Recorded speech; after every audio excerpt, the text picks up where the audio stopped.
25 שנה לאחר מלחמת ששת הימים, ואני בין השאר גם מדי פעם מדריך פה או נותן הרצאה על גבעת התחמושת.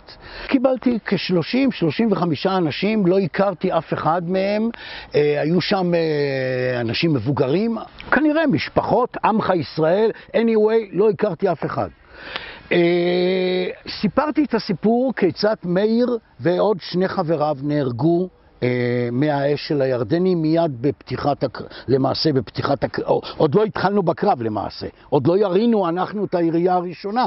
אני עומד, מסביבי עומדים כל הקבוצה, 30-35 איש, ואז פונה אליי האיש, הייתי אומר, המבוגר בחבורה, כך זה נראה לי, כבן 80, ואומר לי כך במילים האלו ממש, אדוני, האם אני יכול לשאול אותך שאלה? אז אני אומר לו מאוד מאוד בנחמדות, כן, בוודאי. ואז הוא שואל אותי, אדוני, אתה רואה את השעון שלי? אני אומר לעצמי, מה הוא רוצה ממני בעצם? ואז הוא אומר לי, אדוני, אתה מוכן לבוא ולראות מה השעה אצלי? אז אמרתי לילד אחד שעומד לידו, או ילד בערך בן 12, משהו כזה, ילד, תיגש תראה מה השעה אצל האיש הזה. הילד אומר לי 2:30.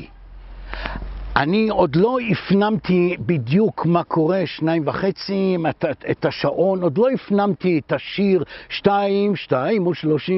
בית הספר, עוד לא הפנמתי את הדבר הזה, ואז בשנייה שאני עוד חושב מה הוא אמר לי 2:30, so what, אבל אנחנו עכשיו בשעה 5 אחר הצהריים, אז מה זה צריך להיות? ואז האיש המבוגר עומד, כפי שעמדנו כל הזמן, ואומר לי את המשפט הבא.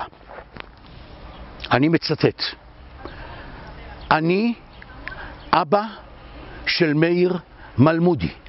השעון הזה זו המזכרת היחידה שקיבלתי בזמן שישבתי שבעה על מאיר. נציגי צה"ל באו אליי ונתנו לי את השעון, ומאז אין לי שעון אחר. אני הולך כל יום לישון השעה 2:30. אני קם כל בוקר השעה 2:30. אני הולך לאן שאני הולך, השעה היא 2:30. סוף ציטוט.